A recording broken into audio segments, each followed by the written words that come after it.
Okay, everyone, thanks so much for joining me today. We are going to be talking about measuring, analytics, data crunching, all of the fun numbers stuff. And before I dive into it, I want to be really honest about my own use of these numbers. Obviously, I know how to access them, and I do keep tabs on some of them enough to be able to show them to you. I know they exist. But I have reached a point in my business where I don't have to be checking on them on even a weekly or a monthly basis. Certainly 10 years ago, when I was getting started with my blog and my email newsletter list, I was looking at it sometimes on a daily basis or a weekly basis. I was very concerned about whether or not what I was doing was working. But at this point in 2020, things are a little bit on autopilot. Now, the plus to that is, I get to focus on other things like writing and producing content and doing the things that I find enjoyable. The downside to that is I can get really lazy and not really check to see if what I'm doing is working or not because I just enjoy. It's going well enough. I don't have to have it performing at an A plus level. Like a B plus level is, all right for me. But certainly when you're in the early stages of building an audience or a platform, when you may not really know what works and you're having difficulty maybe gaining momentum or traction, you'll probably be more interested in these numbers and what actually moves them in the direction that you want to go. So I'm going to start by looking at some of the more simple tools, the things that are really easy to understand, that don't necessarily have a whole lot of a learning curve. And then we're going to move on to some of the more difficult areas that even I don't terribly know all that well, like Google Analytics. I can use Google Analytics on a surface level, but I certainly don't have it set up in a hard-nosed business marketing funnel sort of way. But I'll at least show you where to poke around and where to find some interesting figures. Okay, so with that little intro out of the way, I'm going to start a screen share and we'll start going through some of these tools. Okay. So right now you should see a site called Bitly up on the screen. And if I could just get a shout out in the chat that you are in fact seeing Bitly, and then I'll continue. Yes, wonderful. Thank you, Karen. All right, so Bitly is what's known as a link shortener. So link shorteners, they not only make your links prettier to look at, especially if the link is a very long link, but they also give you the ability to track what's happening with that link, how many clicks you're getting, and where the activity is coming from. So for links that are really important to me, I will use a tracking link like Bitly. There are a lot of tracking types of links out there. I think Bitly is the easiest for most people to understand. It's free to use, or at least free to get started. If you use a social media scheduling service like Buffer is one of the most popular, they also have tracking links as part of that service. So I just want to let you know that you wouldn't probably be using Bitly and Buffer together because they duplicate each other in terms of tracking ability. So in any event, I use Bitly primarily when I'm sharing downloads. So if I give a talk at a conference or I'm doing a webinar like this, sometimes I make slides available for download, and I will typically use a Bitly link so I can check and see how many people actually downloaded what I shared.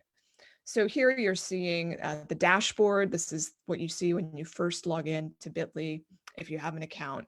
And here on the left-hand side, you're seeing all of the things that I have created Bitly links for.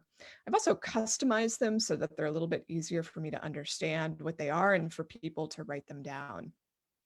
And the number that you see right here going along the right-hand side is how many times the link has been clicked. So the most recent thing I created was a slide pack for a conference I was speaking at, or actually a small group I was speaking to last week. And you'll see that 5 people have clicked that link and downloaded this slide pack. I think about 7 people attended that little class. So, that makes sense to me. And you can see where those clicks are coming from. Belgium, Italy, the US, and one more, which it's not showing me for some reason. Since the class was for people in predominantly in Europe, that may also make sense. So this is just super neat way to see how certain content is behaving. If I switch over to top performing links that I've shared, and right now it's sorted by chronology. If I switch to top performing, then I can see what are some of the most popular links I have shared over time. And one of the most popular is a link I created about how to self-host a WordPress website going back to 2014. It's still chugging along at 7 clicks per, was it measuring the last month or so? So we've got, let's see, for all time, how do I get it to, let's switch the date to see, because I'm on the free Bitly plan, it's only going to show me the last 30 days. If I want to see the whole history of this link going back to September of 2014, I'm going to have to upgrade my account, which is a shame, but that shows you the limitations of being on a free account. But it's still telling me what the most top performing links are. So I know that it's been downloaded a great deal more than 7 times, or this link has been clicked a great deal more than 7 times. Not all of these are downloads. Some of these are just direct links. This one, this Friedman Worksheets link, has to do with book proposal worksheets. So in any event, this, again, just a really simple, straightforward way, if you're not already using a social media sharing service, to see how your links are performing and to see where they're getting the clicks from, the locations, as well as whether it's email, social, direct, a particular website, and so on. All right, so moving on. I'm going to show you the statistics associated with gravity forms. Now, let me first explain what a gravity form looks like. I use gravity forms at janefriedman.com, which is my main website. I use it to collect client information, and I also use it for just basic contact forms like this one. So if I scroll down here, you'll see a contact form. And this is powered by a plugin that I use called Gravity Forms. Now, this is a premium plugin, FYI. It's for WordPress-based sites. I pay, I don't know, maybe $160 a year to use this plugin. It's very powerful. It allows me to charge a fee in association with accepting a form. It allows me to connect it to other actions like registering someone for a Zoom event if they complete a form. So very powerful, which is why I use it. But it also has analytics tied to it. So right now you're seeing some of the forms that are currently active on my site. Here's that contact form I showed you. It's by far the longest running form at my website. You'll see that it's had more than 7,000 entries since I put it in place. I don't remember when that was, but it's been years. And you'll see that it has a 15% conversion rate. So that means of all the people who view that form, which is 46,000 approximately, since it started tracking, 15% have actually completed and submitted that form. It's very useful information to have, especially if I want to see that conversion go up, or in some cases, you may in fact want to see the conversion go down. With contact forms, it's kind of there's definitely a push-pull thing. You only want people to contact you for good reason, at least I do.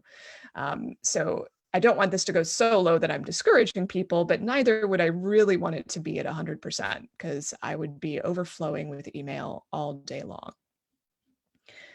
Where this becomes really useful is when you're trying to gather registrations and you want a really high conversion rate. So you'll notice I actually have impossible conversion rates on a couple things here, on some webinar classes, some webinars that are coming up this month. So online classes. I have a social media class coming up at the end of the month.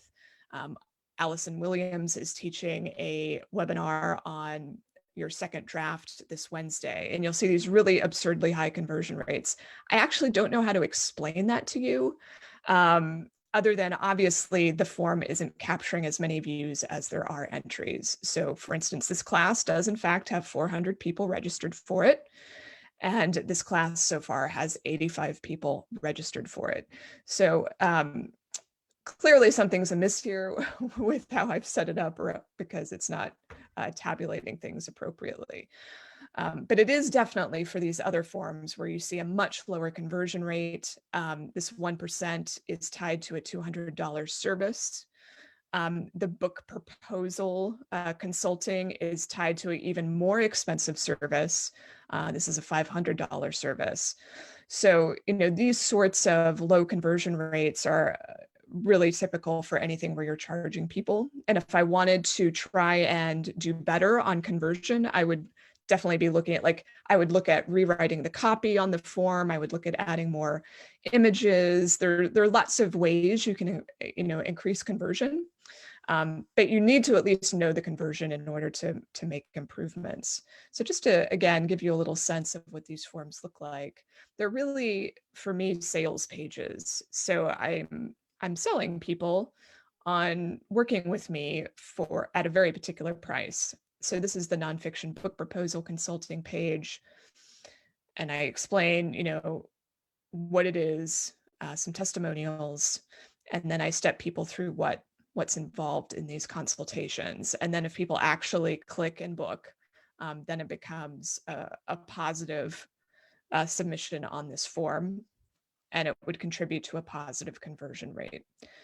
So again, if you have some really critical forms on your own website where you're trying to improve the success of the completion of that form, whether it's tied to payment or not, this is a really useful tool to have.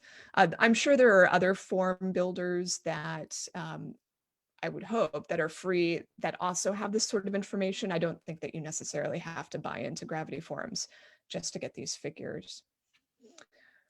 All right. So the next thing I'd like to show you is MailMunch. And this is the service that I use to deliver a pop-up on my website. Now, if you were to visit my site for the first time, you would, upon leaving the website, get a pop-up that invites you to subscribe to my email newsletter. I use MailMunch to deliver that pop-up, and I'm on the free plan. And right now I'm on the dashboard looking at the success of that particular form. And you can see that in the last 7 days, I've had 124 people sign up for my email newsletter. Of all time, I've had 61,000 people come through that pop-up form. It's measuring the conversion. So how many people see the form versus how many people actually sign up. My conversion on that sign-up form jumped dramatically as soon as that became a pop-up. And it wasn't just sitting static at the side of the site. And that's why I use a pop-up, because you will see your conversion increase pretty dramatically. You'll see that the last 7 days, the conversion has been a little bit better than the last month. I've been changing the copy and changing the headline on that form over the last 6 to 9 months, because I find that I feel like I should do better than this. Like, this is, for me, is a pretty low number. I could probably improve it by offering a freebie, but I still haven't found anything that would actually take me beyond, let's say, 1.25 or like 1.3 conversion. I feel like I'm missing something. But if you want to see what the form looks like, let's take a look. And just drill down here to the actual form. So this is what the form looks like. Stay up to date on the best digital tools for writers. I talk about how it's going to arrive every 2 weeks, and that 35,000 people subscribe, and then people can enter their email. So I've experimented with mentioning the subscriber level, with the frequency, with the headline. And if I were willing to pay MailMunch a monthly fee, I could try A/B testing, where I test 2 different versions against one another, and that would help me improve my conversion rate much more quickly than just trying one thing after another and not being able to compare. Diana asks, how many newsletter sign-up forms, pop-up and static, do you recommend having on your site? I think 1 pop-up is more than enough. Once you get to 2 pop-ups, you're probably going to really annoy people. So I just have the 1. and it does shut off for people after they dismiss it for a full year. So you can change that behavior, the pop-up behavior, in MailMunch as well as other pop-up service providers. So you'll see that my pop-up does not show on the page load. It only shows on exit when you're leaving. I don't show it on the first visit. And I don't show it to the same visitor again, assuming you allow me, your cookies are enabled on your browser. I'm not going to show it to you again for another year. I also don't show it on mobile devices. And then there's some other settings that I have because I don't want to annoy people. As far as other signups, it just depends. So for example, I do have some text-based signups that are not intrusive. So if people are paying attention, they can subscribe to the blog through this little box on the right. I am sure that my conversion would jump dramatically if I actually made that a box that people could put in their email address right away. So for example, let's see if I can show you, what's the,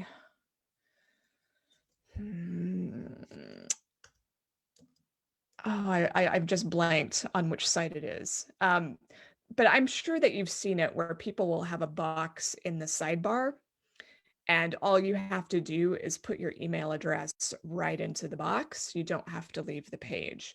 So I could increase my conversion on this, but this isn't a priority to me. And I'd rather have people put their email address into the pop-up form. And the other place I have it is on this online classes page, because I have a very special newsletter that goes out to announce new classes. And so this is specific to this page. It doesn't show up anywhere else. And this is what I was actually talking about, where people can just input their email address right here and subscribe without leaving the page. That's ideal. That's how you can immediately improve the conversion. And if people don't want to see it, they can just X out of it. So since we're on the topic of email, let's go over to MailChimp. So MailChimp is the email marketing service provider that I use to send out some key newsletters. So all of those that I've discussed so far. So I use it to send out my free newsletter, Electric Speed, which goes out to about 35,000 people. I use it to send to blog subscribers, which is about 9,000 people. And then I use it to send out online class updates, which I just showed you the sign up for that. That's about, as you see, about 4,800 people. So it's important to me. These are the stats that I look at most of all. But more than any of the other things I'm showing you, I keep a really close eye on the open rates and the click rates to see what's working or if I've had a miserable failure. And that's because my email is largely responsible for how I get people into classes and for just general marketing and branding purposes. And it's how I get readers on my site. It's how people end up sharing my content. Really important to me, obviously. So if we look at the Electric Speed results, I just sent one yesterday. It's doing okay. It's at 23.5. You'll see that the last couple have been at 26, 27. This, a lot of people open up Electric Speed on Mondays. They don't read it on the weekend because they get it at their work address. So I will expect that to get closer to where we see these two.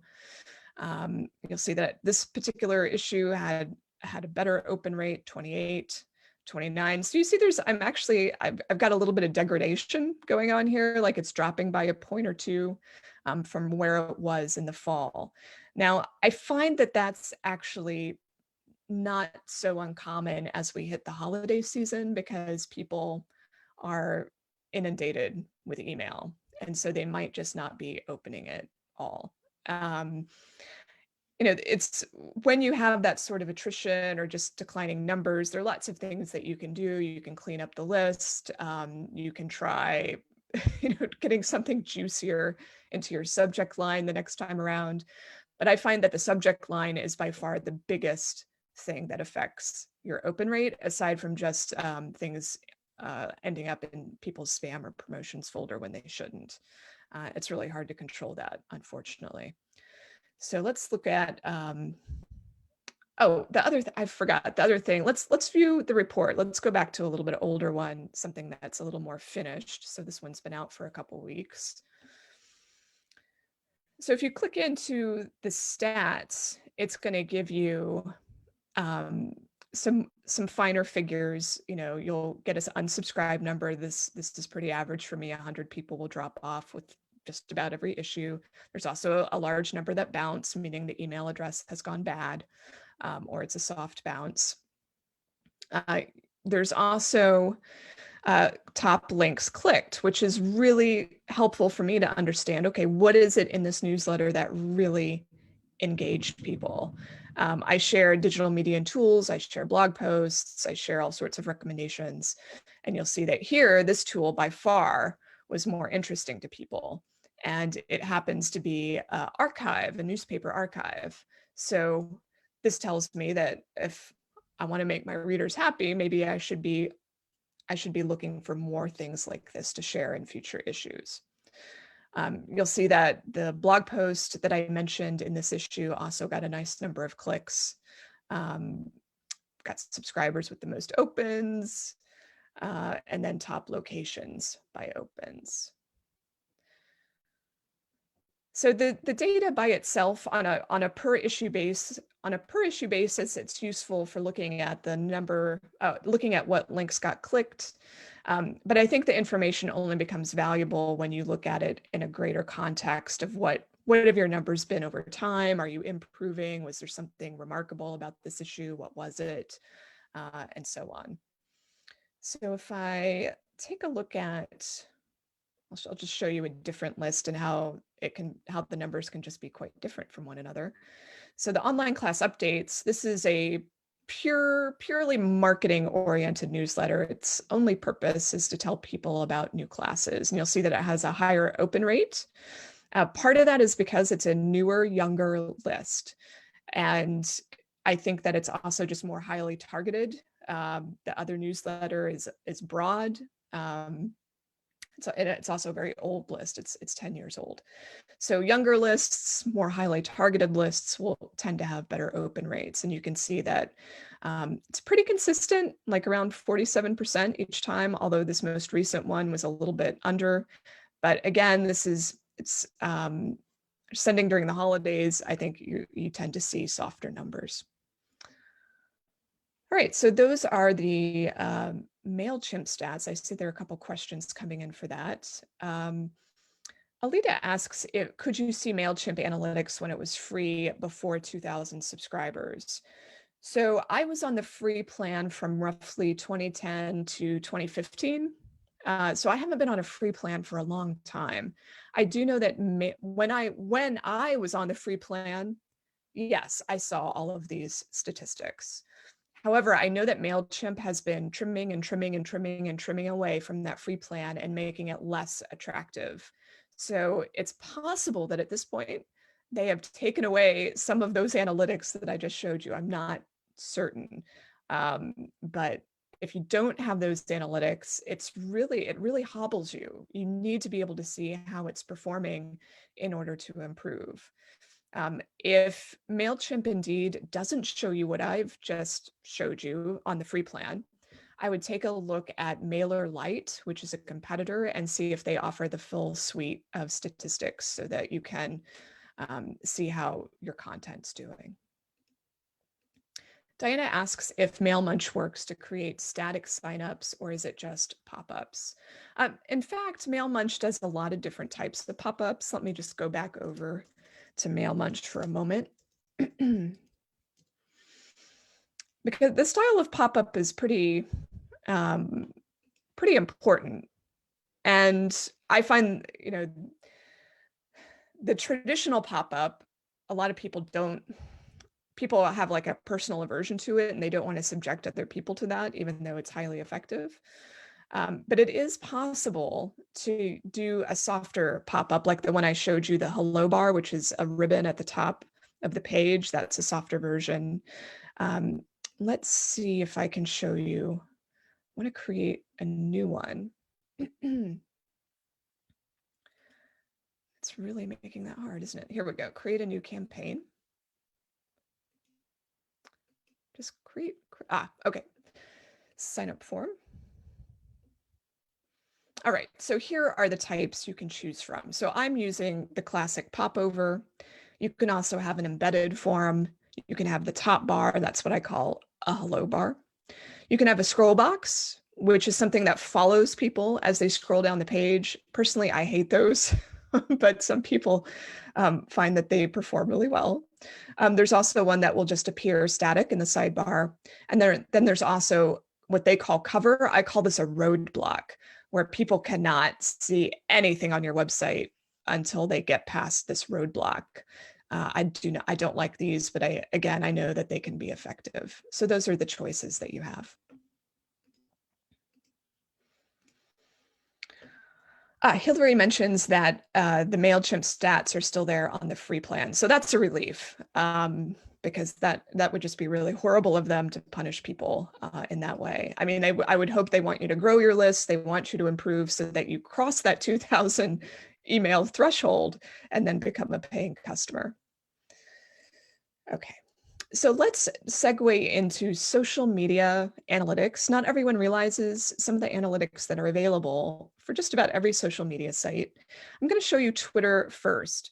And if you log into your Twitter account, you're going to find that the analytics are a bit buried. So you have to go to more, and you have to go to analytics. So it's not in the top level navigation. You have to dig a little bit for it. So here's the dashboard. It's going to give you first a 28-day summary of how your tweets are performing.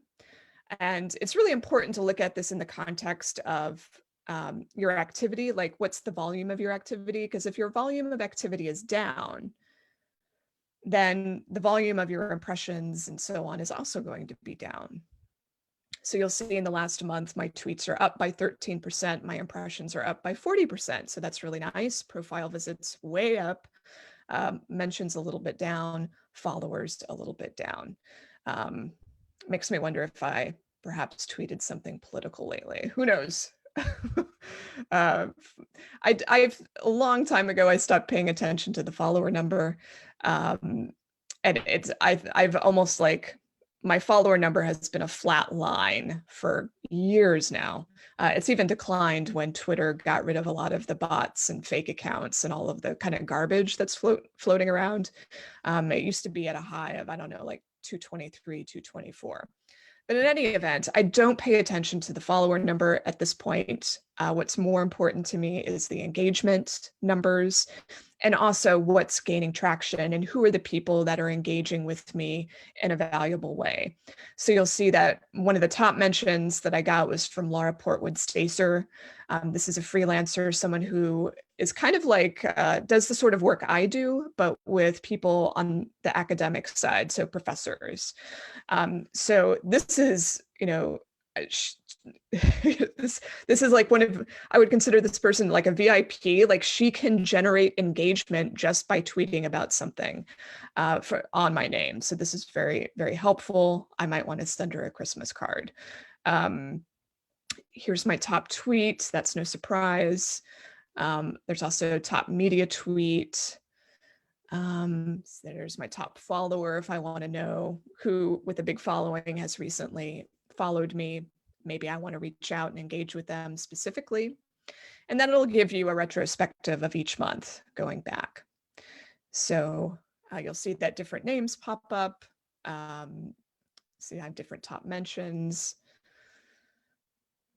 So it's just really, it's super, super useful, especially when if you consider social media a relationship building, one of its most important benefit is relationship building. This gives you a really, like, your note cards to showing you who's important in your circle, at least as far as giving you visibility. So make sure you dig into that if you haven't already. You can also look at some other like more historical data where you can see, like, over a longer time period, how things are performing. and on a tweet by tweet basis. And if I wanted to try and pinpoint why is it that I lost followers lately, I might be able to figure that out. Let's see. Not so much. I'm not sure that, I think it used to tell you how many followers you had lost or gained in a particular day, but I'm not actually seeing that anymore. They may have taken it out, which is probably for the best.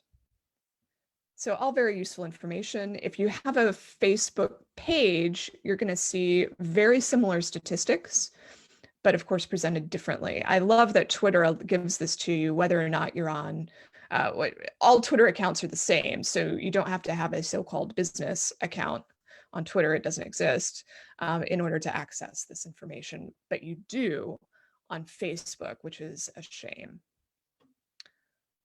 Okay. Aaliyah asks, what are impressions? I'm always confused by this. So it's really how often did your tweet show up in someone's feed? It doesn't mean they comprehended it, read it. It just showed up like in their line of sight. And for all we know, they were looking in the other direction when it appeared on their screen. So I don't take the number of impressions as particularly meaningful. Although certainly some tweets have more impressions because they get shared more, they get retweeted more. So that one tweet that had lots and lots of engagement or impressions, this one, is because it got a lot of retweets and likes and so forth. So you'll notice for the tweets that I send out that maybe aren't getting as much community engagement, they're going to have lower engagements and a lower engagement rate. DA asks what statistic qualifies how visibility converts into paying customers. So that's the conversion rate, which I've been talking about. Like there's definitely a conversion rate on Mailmunch. There's conversion rates with forms. You can set up conversion goals in some tools like Google Analytics, which we're going to look at in a second. There's not really conversions on Twitter. Although you can measure conversions once people go from Twitter to your website. That's something that you can track. But on Twitter itself, there isn't really kind of the paying customer conversion statistic because you're not actually selling a product on Twitter itself. The sale happens elsewhere. Hope that makes sense. We're going to actually why don't I look at Amazon affiliates or associates, because this is where you see conversion in a really hard-nosed way. Kind of really brings home the message. So I am an Amazon affiliate, although I'm not a terribly active one at this point, to be honest. For many, many years at my website and in my blog, I would link to books, and I would always include an Amazon link when I talked about books. And I do that to some extent still for ebook editions, but now I've started linking to Bookshop instead. For those of you who are unaware, Bookshop is kind of a new competitor to Amazon. It launched in January. It's had a great year. And when you buy from Bookshop, it benefits independent bookstores. So I feel like a much better literary citizen shopping at or sending people to Bookshop rather than to Amazon by default. So this is Bookshop in case you haven't seen it. But Bookshop doesn't sell ebooks, nor does it sell audiobooks yet. So I still link to Amazon basically for the Kindle editions or for the audio, and then for the print editions, I link to Bookshop. In any event, back to my original point, I am an Amazon affiliate. So that means when I link to Amazon, I'm using a special affiliate link that's unique to myself. And then Amazon tracks whether or not a sale happens as a result of me linking to them. And I've been doing this a very long time, but I've stopped paying any attention to what I earn because it's not that much money in the grand scheme of things, given the other amounts that I earn. So you'll see in the last 30 days, I've earned $244 off of Amazon affiliate fees. Now, here's where things get super interesting. Amazon itself tells you how many times people clicked on your affiliate link and what the conversion was. So out of the people who clicked, how many people actually ordered something, And then you get this percentage conversion. People also order other things aside from what you link to. So this person, even though they ordered this book, which I linked to, the 3 a.m. Epiphany, it's a great prompt book, FYI. I recommend it for everyone. Whoever clicked on that, they bought this book. They also ordered 3 other items. Total items, actually, they ordered they ordered through my product links 9 things. Wow. Oh, this is sorry, this is a total. This is a grand total. So I got 9 orders. There were also 3 other things that people ordered, 12 total off that link. Sorry, I got myself confused there. So this is a grand total for the last 28 days. So you'll see, how many times it was clicked and then the percentage. And this has a really nice high conversion percentage. It would be interesting to look at why. Where was that link? I don't remember now. Let's look at, wants me to sign in again. Let's try this again. Oh boy, this might be a very short Amazon affiliate. Do I really have to do this? Goodness. All right, hang on everyone, here we go.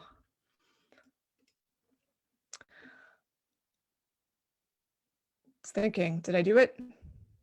I did it. All right. Let's go back. So there's only actually 25 items here. Maybe can I look at a longer, let's look at a custom date range. Let's try and go a little further out actually.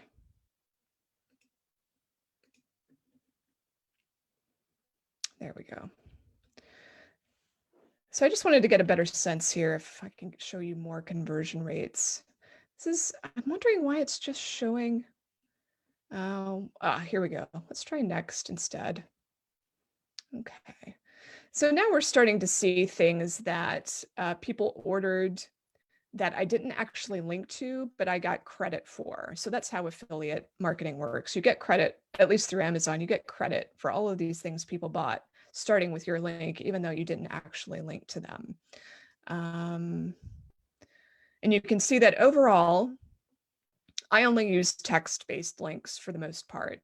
So if I average up all of those links together, the conversion rate is 14%. And then I earned $239 during this time period off of those clicks and the number of items ordered. Okay. So sometimes showing people this, it's a surprise to people that I would be earning money or that affiliates might be earning money on things that they didn't actually link to. But that's kind of the beauty of the program. And here you can start to see the actual commission income I'm getting from each of these things, even off of the things that bear no relationship to books and writing and publishing, like this thermometer for adults, or some makeup here, got some tuna. It's a good time to be an affiliate because people are doing a lot of online shopping. Okay. So that was a little bit of a tangent. So let's move into the Facebook analytics. Now, personally, I just stick to my own profile for Facebook. So just to show you what that looks like, my personal profile is right here. It's not a business page. I have friends. You can see about 1142 friends. I'm followed by about 13,000 people. But it's not a business page, so I can't show you analytics for this. I can show you analytics, however, for the Facebook group that I run, The Business of Being a Writer. And if you don't belong, you're welcome to join. You just have to go and request it. So if you scroll down, right now I'm managing the group because I'm the administrator of this group. So you can scroll down to insights. You can look at the growth. This is just the last 28 days. You can see how many active members there have been over time. And then the engagement is the more useful piece. It'll show you how the engagement has changed over time. Confession, I have not been that active in the group over the last couple months. So the engagement is kind of really wacky. It's way up and way down, depending on whether or not people happen to be posting like other people in the group. You'll see that the most popular day is Sunday. The most popular time is 5 p.m.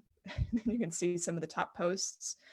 This is super useful, similar to how the Twitter top mentions is super useful for identifying people who are really engaged with you, who might be street team sorts of people, evangelists, or just useful folks in your community. Maybe you should be reaching out to them to reward them, or maybe they would be good partners. Lots of ideas go in when you look at these sorts of people. You can think of lots of ideas for how can I help these people better contribute because Joanne here is a great conversation starter. She's contributing value to this group. What might I do for her aside from send her a Christmas card? And let's see, if you were managing an actual Facebook page, and I do have one, but I have to be honest and say that I don't look at the analytics that often, but I have a kind of dormant business page for the hot sheet. This is my paid subscription newsletter. If I go into insights here, it's going to look pretty pathetic, but I'll show you anyway. So you can see a lot more information here. You can see how many actions have been taken on the page, how many times people have viewed it, how many likes within a certain amount of time, how many people you're reaching, et cetera, et cetera. If you were going to advertise on Facebook, you really need this sort of information, and you have to have a business page in order to advertise it in the first place. If I take a look at the followers, let's see, I want to look at, they usually give you demographics of the people who are following the page. Here we go. So you can also see the demographics of folks. So you can see that 76% of the people who followed the hot sheet are women, 45 to 54. I can see where they're from. And again, this can help inform marketing efforts. DA says, I boycott Facebook and the companies it owns. Are there alternatives? There are. Twitter is an alternative. There's Pinterest, which I find to be, if you have visuals to share, if you're marketing to women in particular, it's a good replacement for Facebook. Instagram is unfortunately not an option because it is in fact owned by Facebook. If you were into video, there would be YouTube. It's in fact, I think, the biggest trafficked website in the United States, if not Google. If Google's one, YouTube would be two. They might have even switched places by now. So those would be some of the options. There are also obviously message boards, community areas, and places like Reddit, where maybe you could gain some traction there as part of a community. Alita's asking if I ever post ads on Facebook or elsewhere. I don't have to because I have the business I want. Many people do, of course, especially authors writing genre fiction, authors who are self-publishing. They often will advertise on Facebook and Amazon both. They'll use advertising on BookBub and through discount newsletters similar to BookBub. I don't have to advertise because I get all of the business I need through my blog and through my email newsletter. But certainly if I wanted to increase my reach, then I would be considering ads on Facebook. Diana asks, how often do I use Buffer or Bitly links? Do I just use it for everything I post or just for specific things? What should you track? Well, the number one thing you're probably going to want to track is whenever you link to your book, whether that's on Amazon or at your website, wherever you're linking to your book, use a tracking link so you can see how often it's being clicked on. Or if you have a really important blog post or piece of content that you want to measure what's happening with it, use a tracking link. I don't think you have to use it for everything under the sun, only the things that are really important to you. And for most authors, I find that involves anything related to their book marketing or the book itself, and blog posts or other content that you're sharing. All right, so let's move on to, the granddaddy of them all, Google Analytics. So for those who aren't aware, Google Analytics is a free tool for tracking traffic to your website. You pretty much need to be hosting the website yourself, or you need to be using a service that will allow you to add Google Analytics, and not all of them do. So if you're hosting your own site like I am, then I've had this installed since the beginning. If you're on a free WordPress.com site, you can't install it unless you're on a paid plan. I'm not sure about the other platforms. I imagine Squarespace does allow it. It's hard to imagine them not allowing it. But if you're on like some of the really I consider like free, like super free platforms like Weebly or Wix, I would be surprised if they allowed you to install Google Analytics. But it is super helpful in determining where your traffic's coming from. And if you're blogging, I find it pretty indispensable as you get started. So when you first log into, let me also clarify that Google Analytics can't count site traffic if it's not installed. So it starts counting from the day it's installed forward. It can't track back. So even if you don't think you'll want these analytics right away, it's helpful to go ahead and install it so that it can start tracking. And that way you'll have that historical data. It's super useful. Okay, so when you get it installed and it starts counting, you will log in and you're going to get a dashboard that looks something like this. It's not an incredibly friendly thing to navigate or to figure out, okay, why is any of this important to me? What meaning does it hold? But the two areas you'll want to take a close look at are acquisition and behavior here in the left-hand column. So acquisition is how people are finding your website. Are they finding it through social, like from a Facebook post? Are they finding it through blog, because of your blog? Are they finding it through search? Are they finding it because someone linked to you from their own blog, and so on? So if I go into traffic, all channels under all traffic, it's going to show me a breakdown. And this is for janefriedman.com.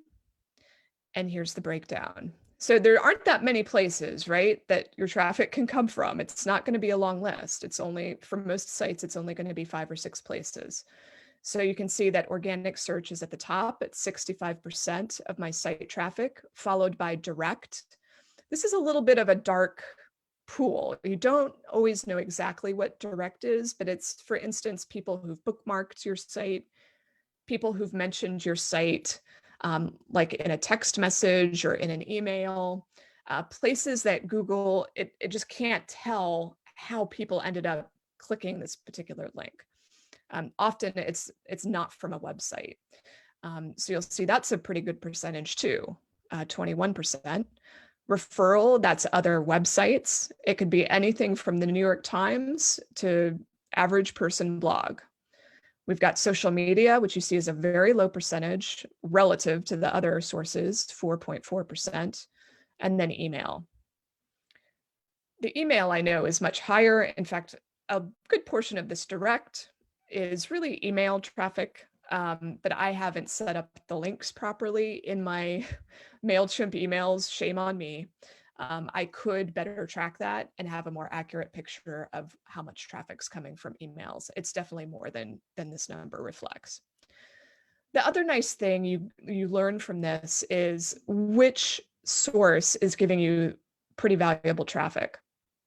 You'll see that the email source here, to the extent that Google knows it's from an email, has some of the highest engagement at 1 minute 41 seconds average session duration. That's average how much time people will spend on my site after clicking through.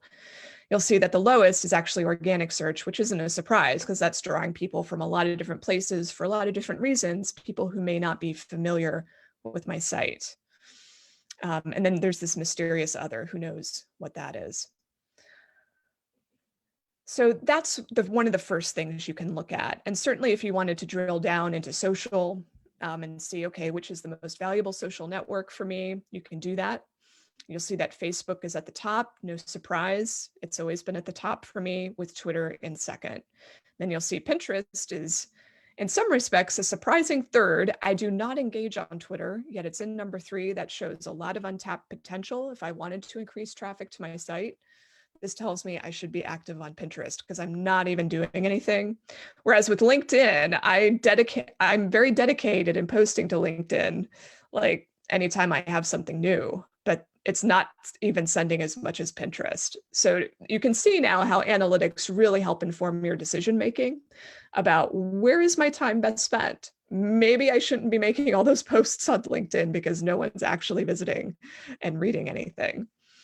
And then you'll see Reddit, Blogger, Instagram, YouTube, Quora. And all of that looks pretty normal to me given where I'm engaging. This one, for most people is going to be disappointing because you can engage a terrific amount on Instagram. You can have a really nice following, but it doesn't translate into website traffic. And it's because you can't include links on Instagram except in your bio. Or if you have you have to have a certain following, I think 10,000 and up, to be able to do some of the fancier linking things, which I don't. So that's the one odd little bit of this. Didn't mean to do that. Let's go back. Go back. Okay, let's go back again. Let's look at the referrals a little bit more closely. So these are other websites that are linking to me. Alita says, I hate that Instagram doesn't let you share links. I hate it too. We'll see. This is interesting. The first link here is actually, it has nothing to do with someone else's site. It's my own site, but it's, I'm not even going to explain what this is because it would just be confusing and you don't need to know. But it suffice to say, it's my own site, sending my own site traffic. We have something called bcps.schoology. Schoology. I have no idea what that is. It would be really interesting to see. Let's take a look. Who is sending me traffic? Something to do with Microsoft. I'm not familiar enough with Microsoft. Maybe it's something to do with school. I don't know. If anyone's familiar with that domain, let me know. We've got PayPal. This is actually from transactions. So people who register for a webinar, they end up getting sent back to my site. So that's what this is. This is Southern New Hampshire University. I know that my blog posts are used pretty often by them. So that makes sense. We've got Scribendi. This is email, Kidlit 411. In all, actually, it's not that much referral traffic, very little, in fact. I'm kind of disappointed. I would have expected more activity here, but on the other hand, I haven't been actively marketing the site either. All right, so the other thing you'll want to take a look at, aside from acquisition, where your traffic's coming from, is behavior. And this is what site content is performing. So again, remember right now, we're just looking at a week. We could stretch this to a month, we could stretch it to a year, we could compare two periods. I'm just giving you kind of a simple what's been happening over the last week. You'll see that, no surprise to me, that the most popular page at my site is a post on how to get published, query letters, find a literary agent, how to write a book proposal, novel synopsis, etc. I haven't updated this post in eons. The fact that it's in my top 10 is a real wake-up call, and it tells me I need to update that post. This is my homepage, for those who don't know what that means. So this shows, whenever your homepage is not sitting at the top, it's a really important sign that there's something on your website that's performing really well, because usually the homepage will be at the top. All right. Lisa is telling me that Schoology is used by educators. So schools, universities set up an online space for each course they offer, and profs can put sources and links in there. Excellent. So I suspected it might be school related, given the domain, and now I know.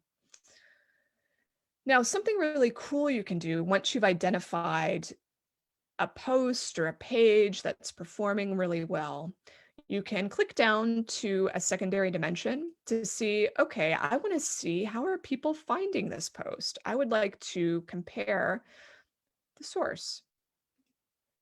So now we're going to get a breakdown of where the traffic's coming from, and it's largely organic search engine traffic, people typing into Google, how do I get published? And they end up at my site. Again, this is no surprise to me because I'm very familiar with the traffic patterns at my site. All right, so this actually raises the question, how do you know what search terms you're ranking for? And you can learn that through something called Google Search Console. This is kind of the sister to Google Analytics, and it focuses strictly on your site mechanics, search engine optimization, how you're performing through search. So I'm going to leave analytics now and pop over to Google Search Console. They're really kind of the same thing. It's just looking at the data in different ways. So immediately I'm given an overview of how my site's performing in terms of search. And you'll see that my site has gotten 240,000 clicks almost since September 13th till the current point. And then let's see, what else? Okay, so you'll see this trend line is pretty consistent. You want to see consistency. The dips are generally weekends. So my site traffic tends to peak midweek and then it drops on the weekends. Every site has a different pattern to it, but this is the pattern that I've noticed for mine. Now, where you get the really fun stuff is under performance and under search results. So this is where Google is going to tell you how certain terms are bringing people to your site and in what volume. So here, and you'll notice we've actually got a really nice trend. Notice how it's getting a little bit bigger over time. It's nice for me. You'll see that we've got a query here for Jane Friedman, and that's getting the most clicks and the most, well, actually, how are they ranking this? Let's see. It's very interesting. Let's do it by impressions. This is bringing up some odd results. This is better. Okay, so let's just organize it by number of clicks. So my name is getting the most, not too surprising, followed by query letter, how to get a book published, how to write a query letter examples, how to find an agent, how to write a proposal, etc. You'll see here, there's an average click-through rate and an average position. So what these tell you is when people see your site in search results, how often do they click? And right now, it's 2.8% across all search terms. I could narrow it down to just something like how to get a book published and take a look at the average CTR for that, which is 6%. My average position is 3.2, meaning I fall about 3 in the search on the search results page, on the organic search results page. If I look for my name, you'll see that on average, I'm in that top space. It's 1.2, probably because on occasion, maybe it slips from the number one or there are advertisements above my name, but the click-through rate is, as you see, much higher, which is common when, the search intent very closely matches the search term. So if people are searching for my name, they're probably looking for me and they're probably going to click on my name. So if you're blogging, these sorts of statistics, super, super helpful. All right, so that brings us almost to the top of the hour already. I'm going to go ahead and stop the share and take a look at any other questions that have come through in just a moment. Okay, so Susan's asking, what's organic search? So all that means is, let me go back to my browser and show you. Organic search is simply what happens when you do something like this. How to write a book proposal. See, there's my blog post right there at the top. So I'm number 1 in the organic search results. I haven't paid for this placement, but I bet I can show you a paid placement. So let's say how to publish a book.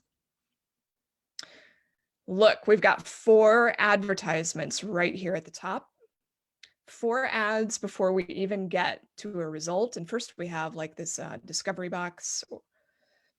And then we've got Jerry Jenkins, Readsy, Writer's Digest Shop, KDP, WikiHow, and then there's my site. So I'm way down there in the results. I used to perform better than this, but there are a lot of people who want to rank for this particular phrase because it's a very profitable phrase. So these companies want you to pay hundreds, if not thousands of dollars to get your book published. This is I think a $1,000 course, $2,000 course. I'm not sure what Jerry Jenkins is selling. He's a very good source of advice. Readsy is fine, but they're selling something too. Writer's Digest is selling something, etc. So you get the idea.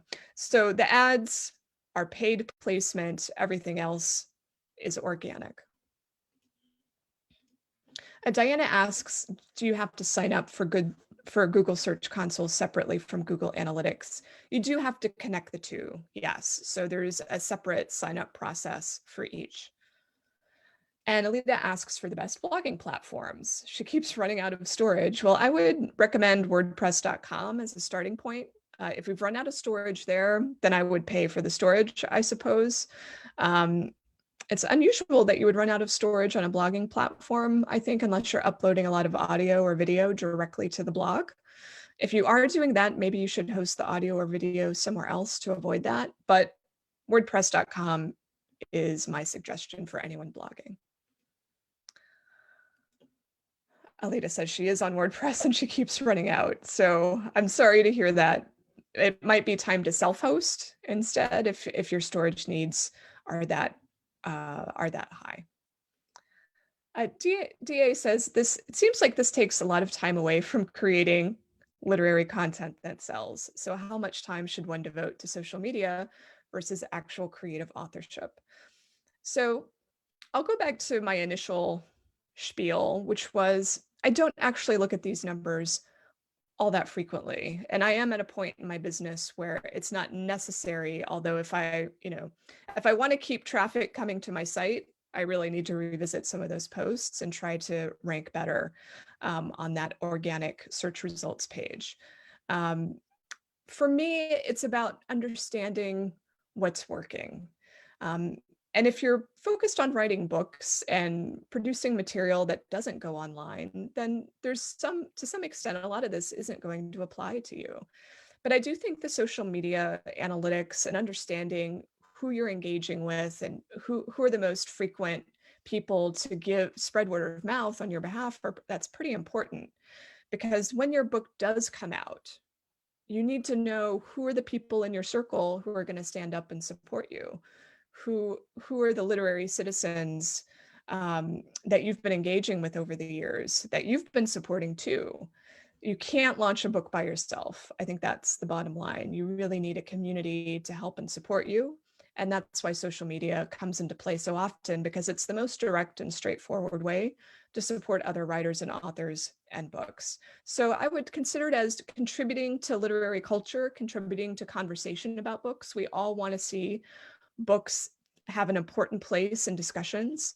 If every writer left social media and stopped talking about books, it would be a much poorer place.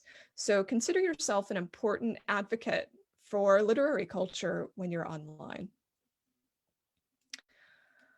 All right, so I think that clears through the questions that came through on Zoom. I'm just going to take another little look here. Good. And I'll check Facebook just quickly to see if anything came through there that I might want to see. Just a moment. I don't see anything at the right now. So I think that resolves everything that was asked. Thank you so much for joining me. I hope you have a wonderful holiday ahead, regardless of what your plans might be. I don't have a next Sunday sermon scheduled at the moment. I'm going to take a little winter break, and then I will likely be back in February. But you can stay up to date by signing up for any of those newsletters I showed you. And I look forward to seeing you in the new year, if not before. Bye-bye.